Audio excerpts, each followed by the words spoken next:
Hello and good morning, Woodridge High School. I'm Nick Mazzone here with Jav'on Drakeford, and we'll be bringing you our second telecast for the NBA with this year's NBA playoffs, as we'll be giving you a recap of the series as they stand over the first round, also analyzing and breaking down the remaining series matchups and predictions. So let's get right to it with the second round coverage from your Western Conference. It's also known as your Western Conference semifinals. We got the number 1 seed Golden State Warriors versus number 5 seed Portland Trailblazers. So Damian Lillard is returning back to his hometown of Oakland as he and his Trailblazers take on the defending champs, the Golden State Warriors, in this West semifinals matchup. The Warriors will be without their leading scorer and star athlete Steph Curry for the first 2 games of the series due to an ankle sprain injury, in which will be reevaluated this week sometime to see when he could get back on the court and lead his Warriors, in which the other day Curry resumed his light shooting and hoping to return for Game 3 back in Portland. So now the Warriors have to turn to their other 2 stars to provide a big burst. You got Klay Thompson, you got Draymond Green, the all-around superstars. Game 1 the other day, they stepped up really big for the team. Green provided a triple-double, and Thompson scored himself a career high of 37 points and also sinking 7 three-pointers. Prediction is Trailblazers keep it a competitive series due to the absence of Curry, but I believe with Curry getting back on the court and rejuvenating the Warriors team, the Warriors will get back to greatness with Curry, take the series in 5, and will once again make it a second year in a row that they will advance to the conference finals. So, Javon, what's your prediction with that great series right there? Thank you, Nick. Well, I do believe that, once Curry comes back, the Warriors will win. He's a key factor to their whole offense, all the threes and everything. But he will have some help with Klay Thompson, as also Draymond Green, too. So, I feel the Warriors will come out with the winners in the end. Yeah, I'm going to agree with you with that, too. Not only is Curry the great shooter, Thompson is, too. Green can do it all. He can run up and down the court. He's so athletic. He's fast. He can shoot the 3. He's got it all. So now let's go to your other Western Conference semifinals game. We got the 2 seed San Antonio Spurs versus 3 seed Oklahoma City Thunder. This is what can be defined as a much-watched series with the second and third best teams in the West. The main matchup to express interest is, can the veteran team of the Spurs, with their great coach, the Pop, and their leading big men, Tim Duncan and his partners, keep up with the pace of the Thunder? We all know Thunder likes to run fast breaks. They're up and down, left and right. They like to shoot. Russell Westbrook's all over the court. So with aggressive Westbrook and tall jump shooting Kevin Durant, my prediction is this is a back-and-forth series with both teams potentially maybe capturing their home wins by, my opinion, Thunder wins in 7. How about you, Javon? Well, I don't know about that. I mean, they will give them a run for their money. Russell and KD, are a great tandem, as I said before. They know each other. They play with each other for years now.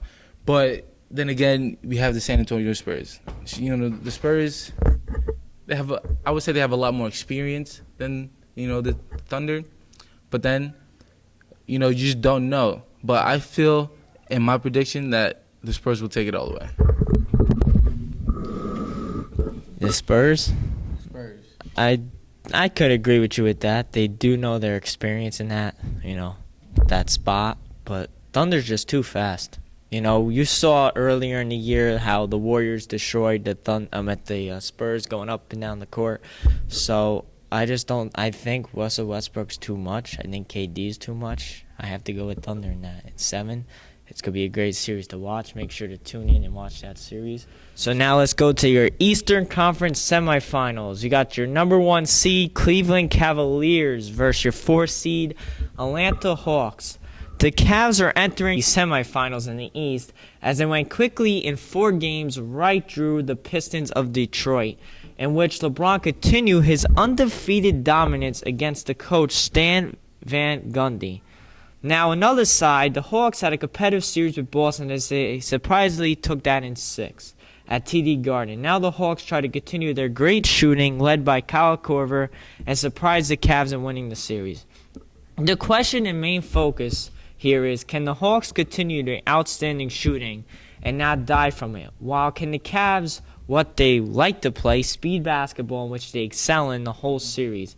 Prediction is Cavaliers led by LeBron and Kyrie will be too much to handle for the Hawks, and the Cavs win in 4. Yes, I did say the Cavs win a sweep because most of the people are predicting the Hawks are going to be playing great on their home court, but I got Cavs winning a sweep. How about you, Jav'on? I totally agree with you, Nick. Cavs are going to take this, all the way.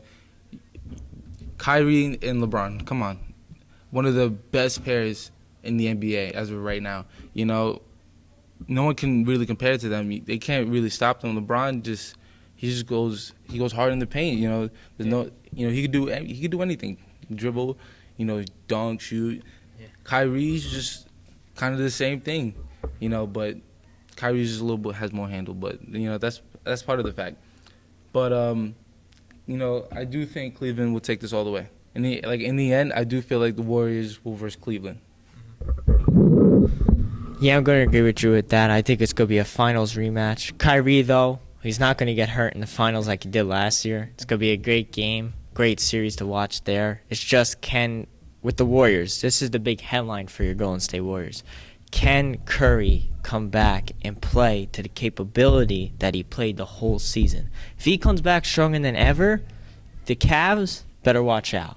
Because Curry, Thompson, and Green, those best three, is too much to handle. Now, we all know LeBron is a phenom. He's a beast. He's got it all. He's aggressive. He likes to lower his shoulder. Maybe he took that from his football career. Who knows? But then Kyrie with his handling. But Cavs will win the East.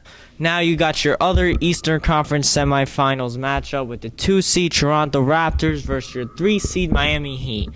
So with the Raptors holding off the late run by the Pacers in Game 7 the other night, not only did they hold that late run by the Pacers, but DeRozan and Lowry finally put up some scoring numbers and marked the Raptors' first time since 2001, a long time, Jav'on, to win a playoff series.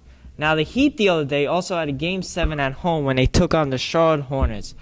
The Heat saw some other productivity, with Dragic providing a great scoring of 20-plus and pursuing Heat the victory in a blowout fashion, giving the Heat the right to move on and send the Hornets back home in disgust, with the little crying emoji of Michael Jordan, but it happens. So they're a young team, they'll find their ways, the Hornets.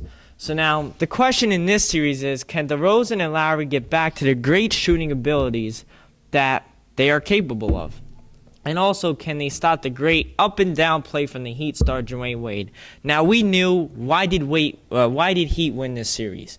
Because in Game 6, Wade put up incredible numbers.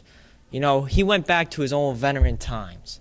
He was playing up and down. What I mean up and down was he was shooting his threes that he normally can never do. He came back making big defensive stops, pursuing the Heat in that victory, forcing Game 7 back in Miami. And that's what led the Heat in blowout fashion to destroy those Hornets. So, I got Heat winning in 7 with the great clutch performance by Wade. Who do you have, Jav'on? I also have Heat winning. Even though Toronto Raptors are the second seed, they will give them a run for their money. But, as I feel, you can't stop D Wade. You know what I'm saying? He's just too much of an elite player to be stopped. And he's just, him and his other teammates like Chris Bosh, they will be great together. So throughout this whole series, I feel like the Heat will take them on. Yeah, I'm gonna agree with you with that. I still think Heat takes it. So make sure to tune into our next time coverage of your conference finals, which your big matchup should be your Miami Heat taking on Cleveland Cavaliers. LeBron taking on his former teammate and his best friend, Dwayne Wade. Thanks for watching, and so long.